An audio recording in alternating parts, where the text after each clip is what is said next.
The air in the antique shop hung heavy, thick with the scent of old wood, dust, and secrets. It was a place where time didn't just stand still. It pooled in dark corners and settled on forgotten heirlooms.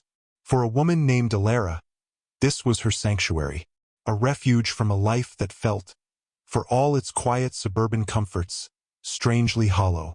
She was 32, with a striking cascade of silver blonde hair that always seemed to catch the light, and eyes the color of a stormy sea.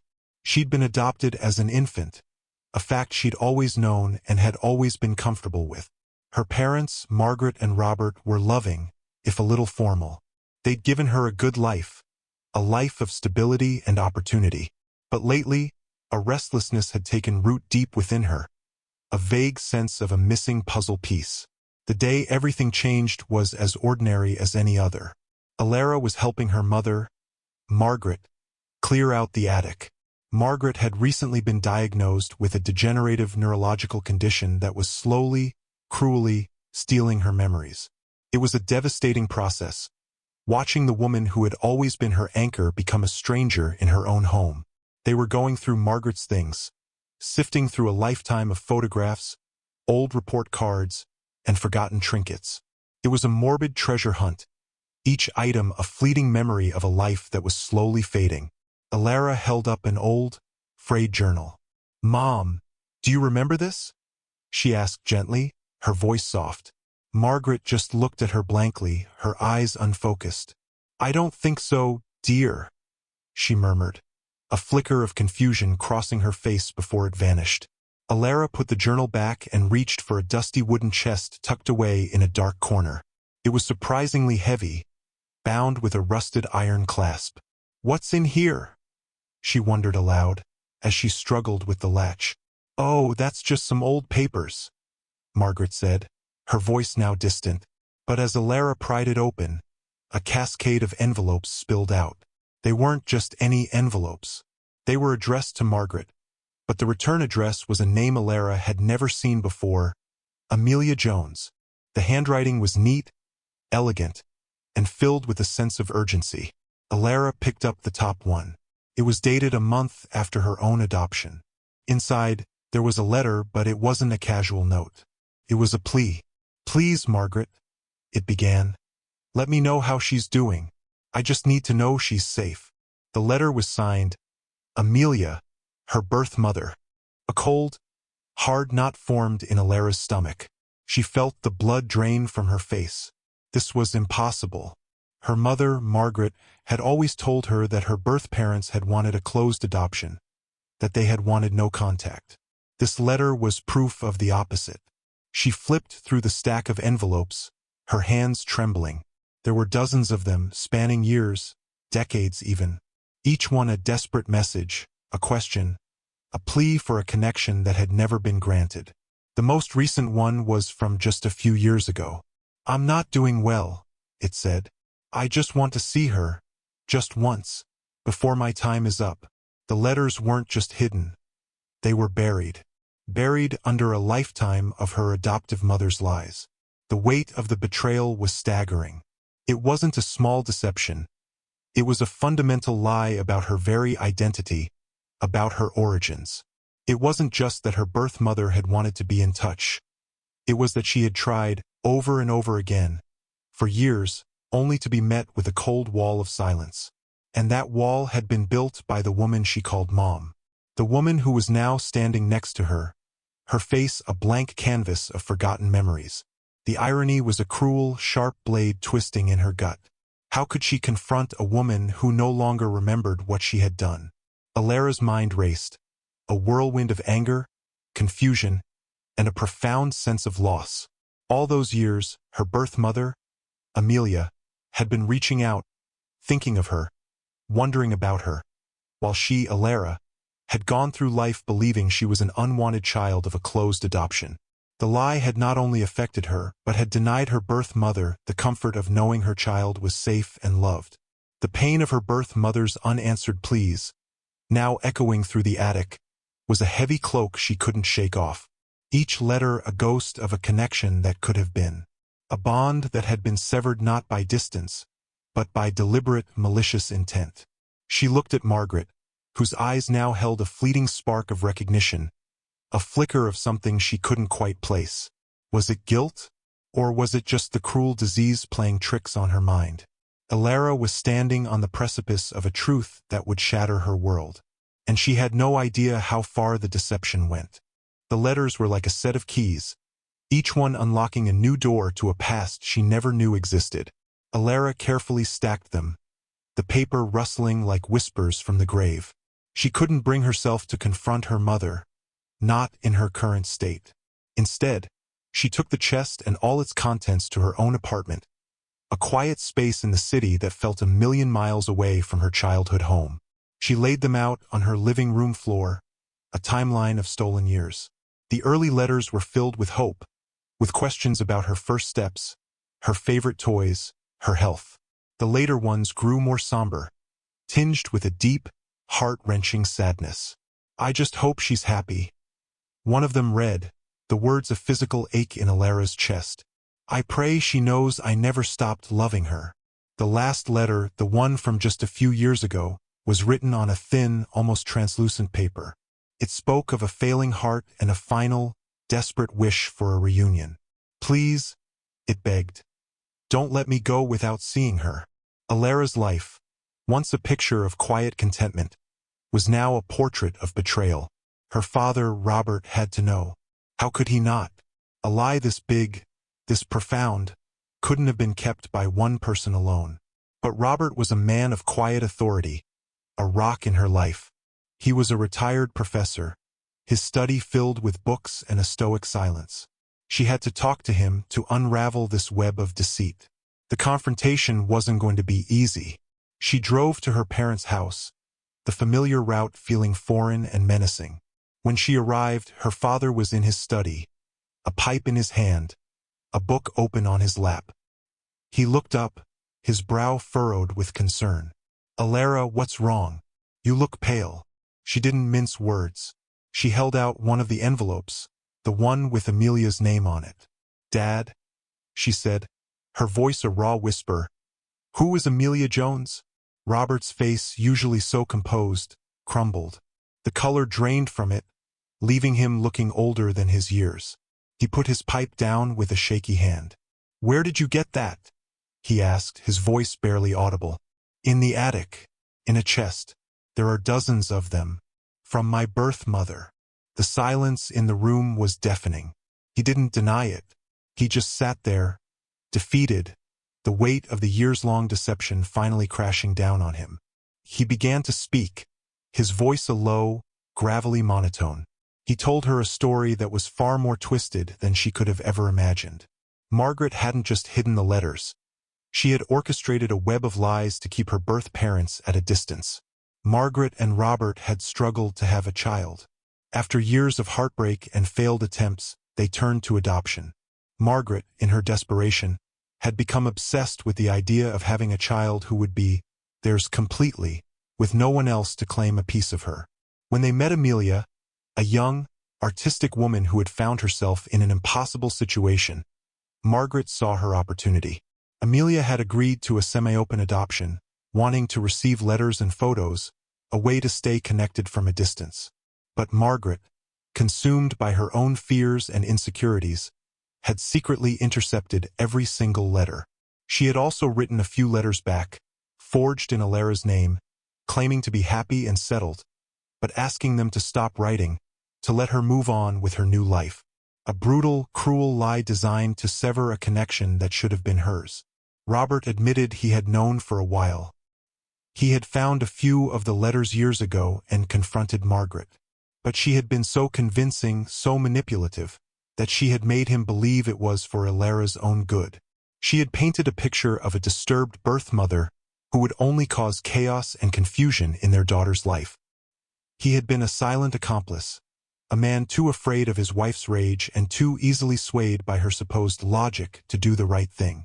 He had loved Elara fiercely, but his love for Margaret, a love clouded by years of control and manipulation, had blinded him.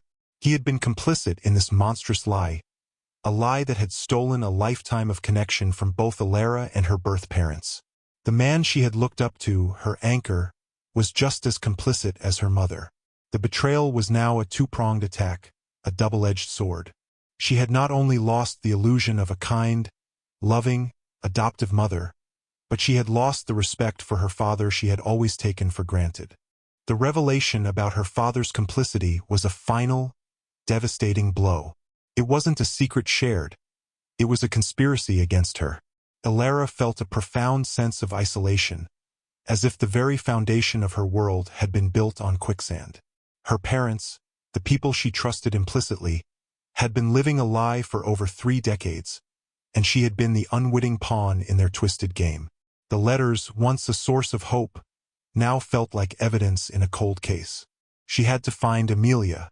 The last letter, with its plea and its mention of a failing heart, haunted her. She needed to know if her birth mother was still alive, to tell her that she had been thinking of her all along, to apologize for a silence that was never hers to give. She went through the stack of letters again, searching for any clues. The early ones had a return address, a simple one from a small town a few hours away. Elara felt a surge of hope, a desperate need to find a piece of her past that hadn't been stolen. She packed a small bag and got in her car, the old wooden chest full of letters beside her on the passenger seat. She didn't tell her father where she was going. She couldn't. The trust was gone. The drive was a blur of highway and her own racing thoughts. She imagined what her birth mother might be like. Would she be bitter, resentful, or would she be the kind, hopeful woman who had written all those letters? The address led her to a small, unassuming house in a quiet, tree-lined street. The paint was peeling, and a few overgrown rose bushes clung to the side of the porch. Felt like a home filled with ghosts. Elara's heart hammered against her ribs. She was a grown woman, a successful architect, but standing on this porch she felt like a scared little girl. She raised her hand to knock, but before she could, the door opened. A woman, her face a map of kindness and sorrow, stood there. Her hair was a cloud of silver, and her eyes, a warm, deep brown, were filled with a familiar sadness. She looked at Elara, a flicker of something she couldn't place passing across her face. "Can I help you?" the woman asked, her voice soft and gentle. Elara's voice was a shaky whisper. "Are you Amelia Jones?" The woman's eyes widened. "No," she said, her voice laced with a profound sadness. "Amelia was my sister. She passed away 3 years ago." Elara felt the air rush out of her lungs. The last letter, the one about the failing heart, was a final goodbye she had never received. She had arrived 3 years too late. The woman, whose name was Caroline, saw the devastation on Elara's face. "Are you?" she began, her voice trailing off. "Are you Elara?" Tears welled up in Caroline's eyes. "Amelia never stopped talking about you. She had a drawer full of your old photos. A few she managed to get from a friend who knew your adoptive family. She just wanted to know you were safe. She always said you had a special light about you." Caroline invited Elara inside. The house was a shrine to her birth mother's memory. There were paintings on the wall, beautiful landscapes and portraits, all signed Amelia Jones. The woman who had given her life had been an artist, a creator, a woman who had poured her heart out onto canvas just as she had poured it out onto those pages. Caroline showed her a small wooden box on a mantelpiece. Inside were a few photographs of Amelia, a young woman with a quiet, powerful gaze. And then, at the bottom, there was a small, tattered note.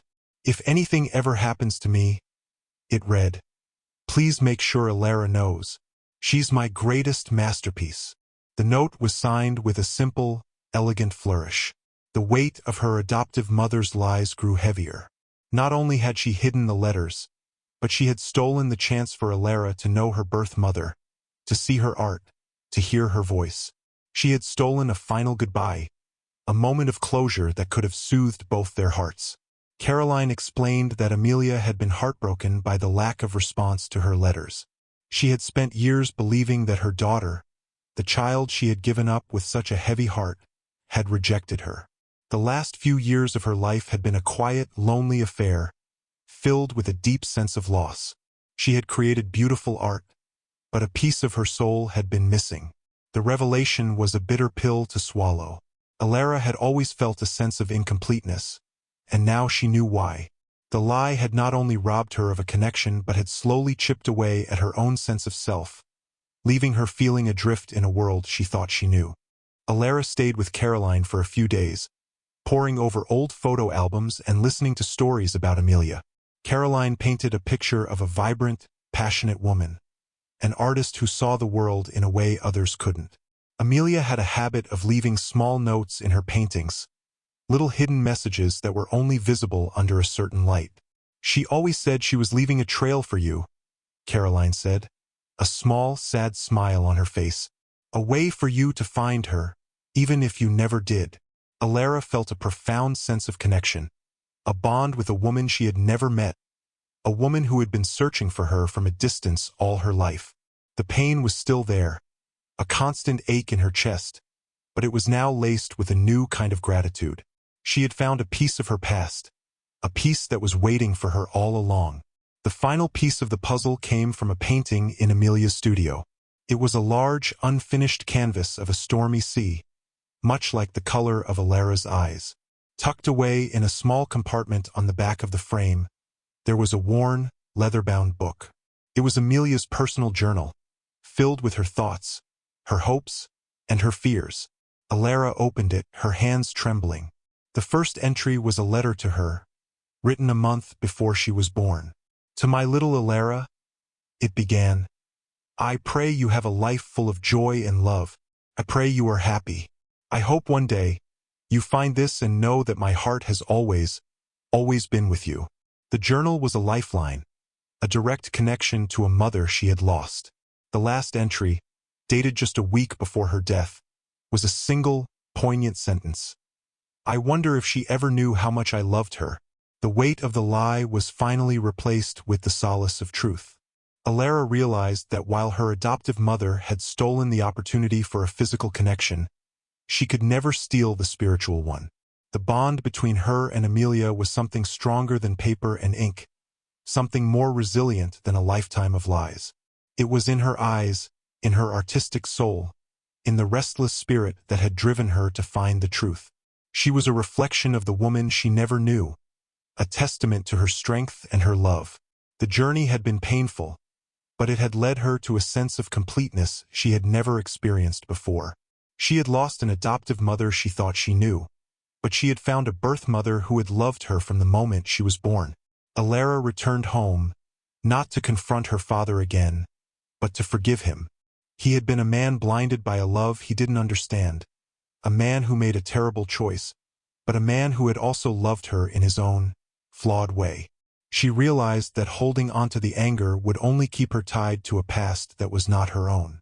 She went to see her mother, who was sitting in the garden, a confused smile on her face.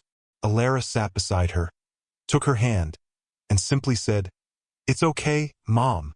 I know. Margaret's eyes, for a fleeting moment, cleared, and a single tear rolled down her cheek. Whether it was a moment of recognition or just a cruel trick of the disease, Elara would never know. But in that moment, she found a sense of peace. The lie was gone and she was free. The story of Elara and her birth mother, Amelia, is a haunting reminder that the secrets we keep have a way of finding us. They echo through time, not just affecting the people they were meant to hide, but everyone in their path. And sometimes the most important connections are the ones that were there all along, just waiting to be discovered. If this story resonated with you, if it made you feel the weight of a secret and the power of a truth, then you know there's more to be found in the shadows. Make sure you hit that like button to show your support, subscribe so you don't miss our next chapter, and ring that notification bell so you're always the first to know when we uncover another story of a life forever changed. There are countless mysteries waiting to be solved, and your support helps us bring them to light.